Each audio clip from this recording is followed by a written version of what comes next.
now, and they're doing nothing but focusing on who this person is, whether they ever came across this person in the federal system before. ATF has its work cut out for it, as it will begin often to hand search records. I know many Americans think there's some massive database where the federal government can easily determine who's got what gun, and I wish that were the case, but it's not. And so they're going to be hand searching in many cases, trying to figure out where this gun came from. Was it ever reported stolen? It's looking like police activity is picking up as Rob and I, look at sources and track police movements. So yeah, they're close to knowing who this is, and they likely know who it is right now. I'm sorry to interrupt you, Frank. We are, as you can tell, dealing with a lot of moving parts here. I want to bring in Clint Watts. Clint, the fact that this police presser, which I think a lot of folks that we've been speaking to this evening thought was a sign that the police wanted to update the public, that perhaps they had made progress. The fact that that police presser has been delayed, how do you read that situation? And how do you read the latest that we have, the reporting we have from NBC News, that this individual has been named, they are not releasing the name, he has a history of recent mental illness as well. How does that comport with the profile that is emerging in your mind? Alex, at least on the first part, in terms of a press conference, why do you have one? It's to solicit information from the public or to update the public on something that you already know, and they usually do that towards the closeout or the end of an investigation. This seems to be neither situation now. Maybe an hour ago when we were on air, possibly they were searching for more information or needed it, but as Frank and Rob were talking about, it seems like they may be underway. They've got a lot going on, and they're probably in pursuit. And if they are in pursuit, they don't want to stop and try to do a press conference or have things unfold concurrently. Separately, we were talking probably over the last 30 to 40 minutes about the spectrum of motivations. And one of the big questions was, is this something ideological, motivated more towards terrorism? There were no real indications of that, at least not from the outset. And what we heard from Tom Winter was, some details about potential mental illness, other issues specific to this individual was quickly known, maybe known to the community, and so not obviously a shock to the community this happened, but maybe not someone that they don't know about. And so that goes to those individual grievances. So if the individual had these grievances and if you combine that with mental illness, has access to a weapon, knows how to use it, just based on the positioning of the rifle, the way they're moving in these pictures, that's your worst case scenario, and that's probably really troubling for law enforcement right now. And at least in terms of that spectrum from individual to sort of group or ideological motivations, it seems predominantly leaning towards the individual motivations now. And I'm waiting for that press conference for more details to emerge. But it seems like it's somebody who's known to the community, and they can narrow down, I think, maybe a little bit more in terms of motivation. Yeah. Do we still have Frank Figlizzi? Control room?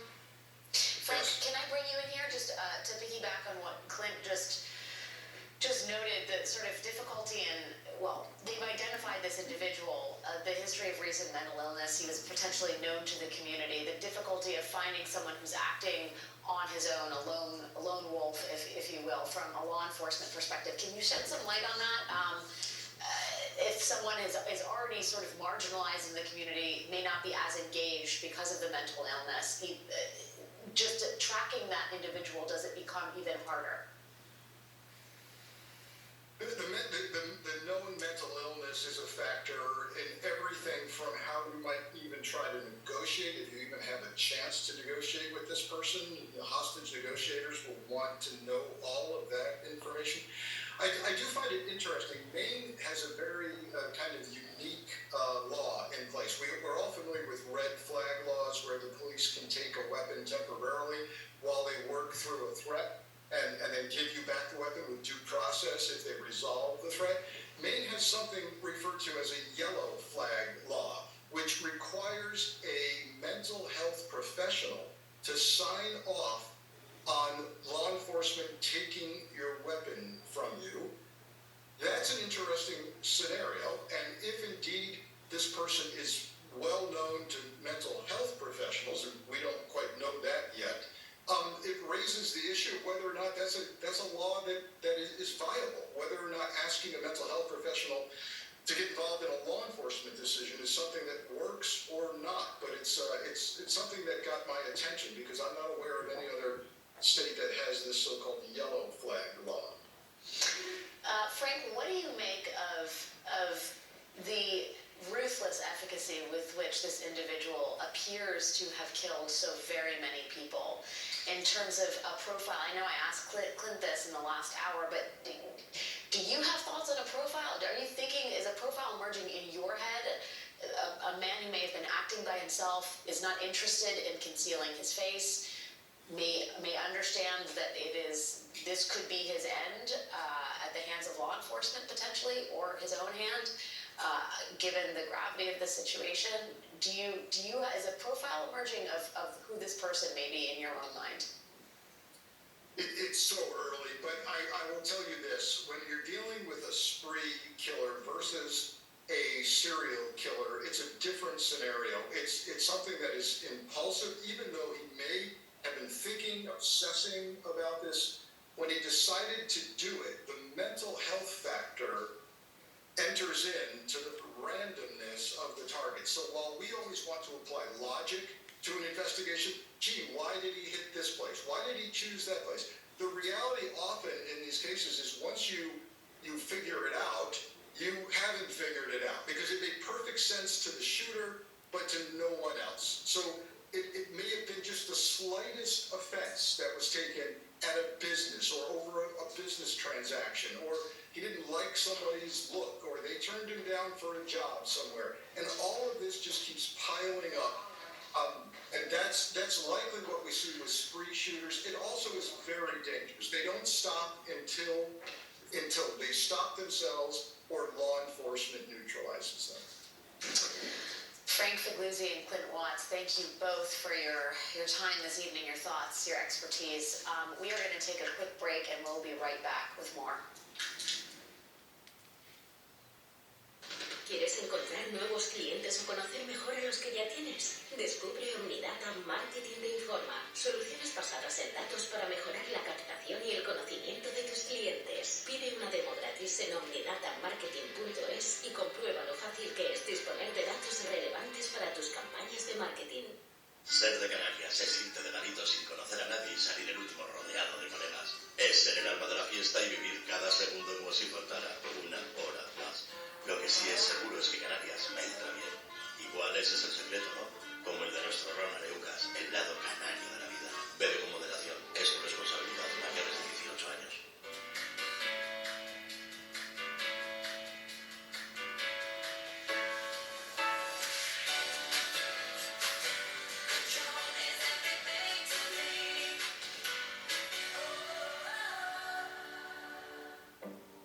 Are you still struggling with your bra? It's time for you to try Knix, makers of the world's comfiest wireless bras. For revolutionary support without underwires and sizes up to a G-cup. Find your new favorite bra today at Knix.com.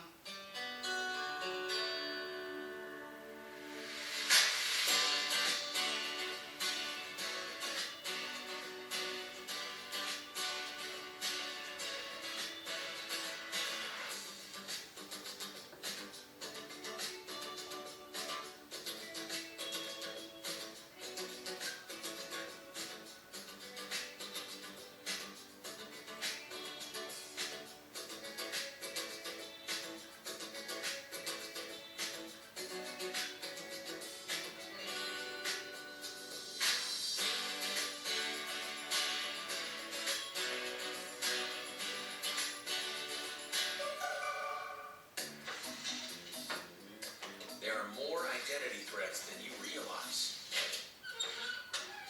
LifeLock alerts you and works to fix problems with a dedicated restoration specialist. Go to lifelock.com.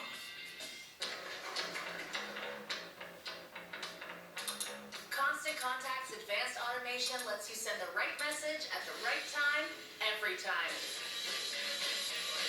Constant Contact, helping the small stand tall.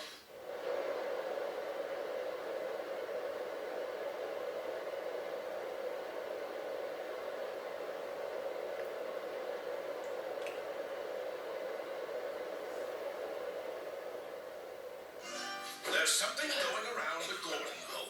Good thing Gertrude found Delson. Now what's going around is 12-hour cough relief. And the giggles.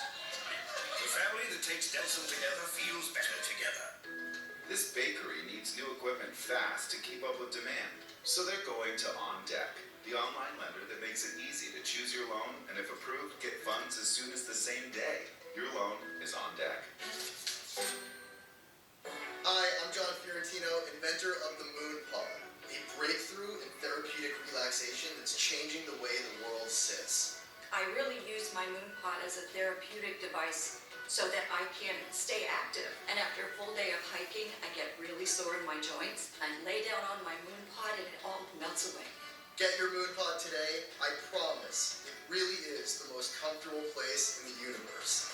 Experience the difference at moonpod.co. At over $4 a blade, shaving every day gets expensive. Harry's 5-blade razor offers me a close, comfortable shave. Best part, refills are as low as $2 each, half of what I paid before. Go to harrys.com/shave to claim your $7 trial. Have you ever seen the house this dysfunctional? What do you think about how we get better after the wounds that have been inflicted on us? Talk about the stakes of this back and forth, given Trump's behavior. What do you make of the statement from Hamas? Why they're doing it? What do you think it means? Inside Jen Psaki at 8, followed by the Winchell Maddow Show at 9, Mondays on MSNBC.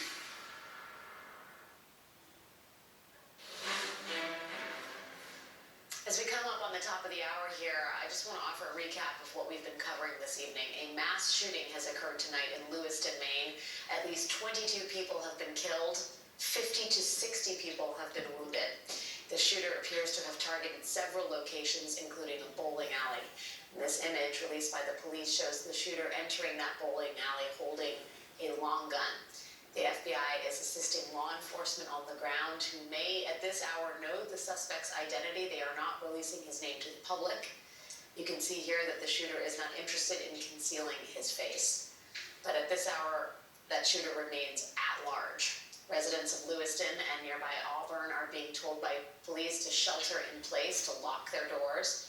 Police are also asking residents to call 911 if they recognize the shooter in the images released or if they know anything about his whereabouts. Again, this evening, at least 22 people have been killed and dozens wounded in the city of Lewiston, Maine. We are expecting law enforcement to update us momentarily. Joining us again is Clint Watts, former FBI special agent and an MSNBC national security analyst. Clint, we only have a little bit of time before we're back at the top of the hour with my colleague Stephanie Roll, but I wonder, as someone who sort of specializes in understanding what happens in these kind of crime scenes, what are the questions you have? I think the big ones, Alex, are about access to weapons. Frank talked about the unique laws in terms of Maine. We talk about red flag laws. They have a yellow flag law in Maine. And how did this person end up with a weapon, particularly an assault rifle? And just looking at this, were there any indications that this individual might do something like this if it is true that they were having some mental health issues? When you look at that weapon, you're looking at the optics that are on the top. You're looking at the tactical light that's on the bottom. You're seeing what appears to be high-capacity magazines. I can't zoom in close enough, but maybe even double magazines, which is in an assault configuration. This is particularly troubling. I think the next part is if these targets were known to the individual and we had suspicious activity before, did law enforcement know about it? Did the public know about it? Did the community know about it? Those are the tips and leads that everyone needs to know to stop something like this from happening. So I think we'll be asking those questions here once we find out more from law enforcement when they have a press conference. Yeah, a lot of questions tonight.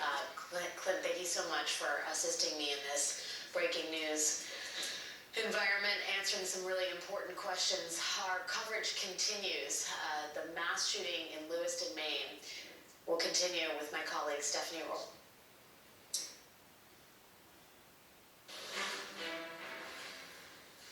Good evening, I'm Stephanie Rule. We are still tracking the breaking news out of Maine. A police source telling NBC News at least 22 people are confirmed dead in an active shooting in the city of Lewiston, the second largest city in the state. As many as 50 to 60 people are injured after a man opened fire in several locations, including a bowling alley and a bar and restaurant. That is according to 4 law enforcement sources. The sheriff's office earlier this evening released these photos that showed one single man with an AR-15 style rifle. The city is telling people who live in the area to stay inside with their doors locked as police search for the suspect. Earlier tonight, the ATF said agents with its Boston office are responding to Lewiston. Joining me now, NBC investigations correspondent Tom Winter. Tom, let's start by taking a deep breath. What do you know? Sure, Stephanie. So I'd like to do something I don't normally do, which is ask the control room to pull up the Facebook page for the Lewiston Police Department, which I think might provide some informative information here as we talk. And while it takes them a moment, understandably, to do so, I'll share with you what we know so far, which is that 22 individuals are dead, according to officials in Maine, to our news desk here at NBC News. Separately, law enforcement officials have told myself, my colleagues, Jonathan Dienst and Andrew Blankstein, that 50 to 60 individuals are believed to have been injured as a result of this shooting. This is an active manhunt for somebody who clearly knows how to use that assault rifle that you described and that you showed there in those pictures that were released by law enforcement earlier this evening. The way that that individual was holding that weapon, was using that weapon, is of intense interest to law enforcement officials at this time. He is somebody who, according to internal law enforcement communications throughout New England, is described quite obviously as armed and dangerous, and is somebody who police definitely want to get into custody as soon as possible. Motive, we don't have that right now. There's no initial indication here, Stephanie, and there's a huge asterisk attached to that, but there's nothing that this individual has apparently said so far or witnesses have described to police to indicate that this is an act of terrorism. And when I say that, I'm describing that according to the definition that law enforcement agencies use, which is an individual that uses acts of violence on behalf of the specific ideology or cause. So right now we have no indication, and obviously it's top of everybody's mind in this country, as to whether or not somebody was doing this to target a specific ethnic group, whether this was directed at a Jewish or an Islamic community. We just don't know that right now, but there's no indication of that. Could that change as the investigation evolves? Of course it could, but that's the latest as we have it with respect to motive at this time. And obviously, what are on his devices, what are on his social media accounts, what may be on his person, we've seen that in prior shootings, could all be informative as to what happened here. It is also quite possible, Stephanie, that this individual's mental health history will be examined as well. That is something that occurs obviously when this happens, but that might be of particular interest to law enforcement officials at this stage. I can tell you there are a couple of areas that they're looking at right now. I don't want to describe those areas to assist this individual if they are in fact looking for us. But certainly not only the Lewiston Police Department, of course, the Maine State Police are also there heavily involved in this search. The ATF Boston is rolling or already en route there. The FBI Boston, which maintains a residential office in Maine, they're already on scene as well. They put out a statement tonight saying that they are assisting in the investigation, and we can now report the individual's name based on a public statement made by law enforcement in Lewiston, Maine, that the individual is identified as Robert Card. That's Robert Card is identified as the individual that law enforcement agencies are looking for, who is believed to be the person responsible for the shooting and believed to be the individual who we see in the pictures there. So that's what we have at this moment, Stephanie. Obviously, a high degree of interest in finding this person as soon as possible, considering what they've done already tonight, or what they've alleged to be done, excuse me. And I can tell you that the technical and physical resources of all of New England's federal law enforcement agencies and state police agencies in Maine are very much focused on this and are on it as I speak here with you tonight. Tom, is a search like this for law enforcement their worst nightmare? This individual, A, could be looking for another location, another target, or he could be on the run. But after shooting and killing 22 people, he's in as much trouble as one could be in. With the exception of his life, he has nothing to lose, and he's heavily armed. Yeah, I think you've laid out the concern perfectly, Stephanie, and so at this point, the most you can hope for that we have, based on our research and looking at prior mass shootings, there's believed to be a point when somebody does what they've done here tonight, that the enormity of what they've done, the enormity of the loss of life that they have caused, gets to a point where they are affected by it. They either do something to themselves or they surrender, but obviously each individual case is different. And just given the enormity of the violence in this individual's apparent proficiency with that weapon, which is a very dangerous weapon, the assault rifle, this is something that obviously has law enforcement deeply concerned. The best thing that they can do right now, and what they are trying to do right now, is amass as many law enforcement officers and officials as possible to make sure this individual stays in any areas that they think they might be in, respond to any tips about where they might be, and then try to get this person to surrender without any further violence here tonight. That's what remains to be seen. Obviously, we're not talking about a heavily populated area of this country. It's got a lot of woods, it's got a lot of rugged terrain, and so that's something that will be a challenge for law enforcement as well, on top of the fact that it's night. He's wearing dark clothing, as you can see in the pictures, if he's maintained that clothing. So the problems or the potential concerns and the challenges for this, the laundry list just goes on and on. Tom, Lewiston is not a small town, but it's a small city. Only 40,000 people, a very tight-knit community, a safe city. As you said, it sort of goes from urban to suburban to heavily wooded very, very quickly. What exactly is law enforcement telling residents right now, besides just stay inside? You've got Bates College in Lewiston, and I know they're on lockdown.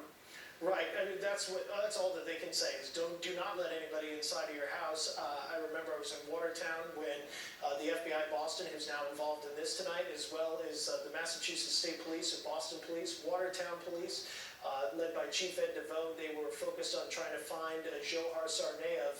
You're looking at a photograph of Robert Card right now. This is the individual that law enforcement believes or alleges is responsible for this tonight, and they want to find him. But back to what I was saying, Stephanie, the best thing that people can do is stay inside, and the second best thing they can do is if they see anything that is out of the ordinary at all. Remember, Johar Sarnaev was found in the boat in Watertown because the person whose the boat belonged to just happened to notice when the lockdown was lifted that there was damage to a tarp over the boat and that there was some blood on it, called police, and that's how they were able to find him. So the best thing that people in that general area could do is to just make sure they're aware of what's going on in their property, and certainly not allow anybody inside of the house, is what officials are advising, unless they identify themselves as law enforcement and have the right credentials on them. So that's what they're advising people there. That's what we see typically in scenarios like this. We're going to pull this picture back up. This person of interest has now been identified, Robert Card. Earlier tonight, they showed images of the vehicle he's believed to be in. Besides local city and state police, talk to us about the law enforcement from the federal perspective that are backing them up. Yeah, so from a federal perspective, there's two main agencies that can provide support. The ATF, Boston, so New England obviously being the size that it is, they don't have full FBI field offices or ATF offices in Maine. They have residential offices, so think of satellite offices in those places. So ATF Boston will be responsible, FBI Boston will be responsible. And what they're doing here is they're setting up on the ATF side to determine when was this weapon purchased, or is there any information about this individual's background? Should they have been allowed to purchase that gun? If not, who may have assisted them with it? Could they be assisting that individual now? Those are just some of the very few things that the ATF can do. They can do a lot to try to, piece together a timeline.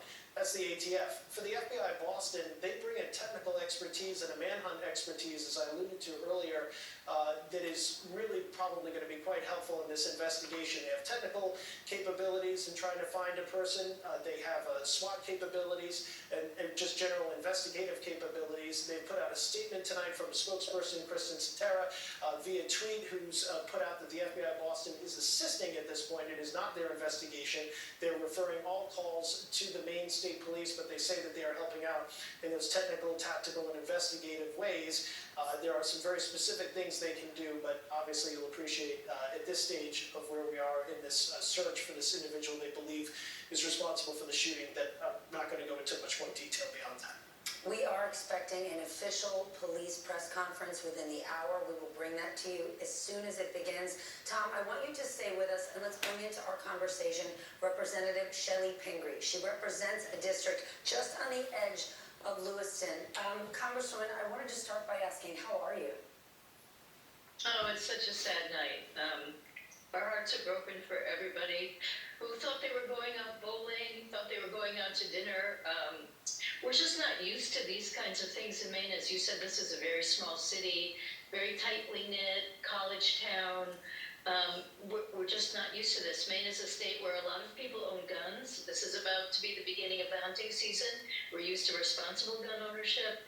And this tragic incident and at this scale and magnitude is very upsetting. Of course, the weapon that we see in his hand, in the person of interest's hand, is not a hunting rifle. That is an AR-15 style weapon. This happened earlier tonight, we think around 7, 8 o'clock. So this bowling alley, this bar and restaurant, they would have been open and crowded with patrons, wouldn't they? Absolutely, and you expect to go out for a casual evening. It's cornhole night, a fun game at the bar and grill. So people are just out enjoying themselves, having a quiet night. It's not a busy town. We're just not used to these kinds of things, and so I think this is very interesting. Plus the fact that you've done such great reporting, the shooter is still loose at large. So people are asked to shelter in place. They're fearful of what could happen. They're worried about their kids. They're worried about their kids in college and the community. There's just a lot going on for people to be worried about. And as you said, this is an automatic rifle. This isn't what people used to go hunting in our state. This is the very kind of thing that can do an incredible amount of damage in a short period of time. This looks like a person who knows how to handle this weapon and knows how to do damage. Been to at least 2 locations, maybe a third, and could be at large at this point. Have you heard directly from law enforcement in the last hour? I had a chance to talk to the governor, and we've been trying to keep abreast of all of the current reports and make sure we're on top of all the information. I think our law enforcement community is very engaged here. I think many of them have come from around the state to assist. As you heard, there's FBI and others from Boston. I know that our hospitals are very busy dealing with the people who've been injured. And it's really an all-hands-on-deck experience right now. That's what I was going to ask next. The nearby hospitals, do you have trauma centers that can handle this type of tragedy? I mean, absolutely. Hospitals in Lewiston, hospitals in Portland are busy. I've heard some reports that some victims are being taken to Boston. We have good medical facilities in our state, but this is taxing our capacity.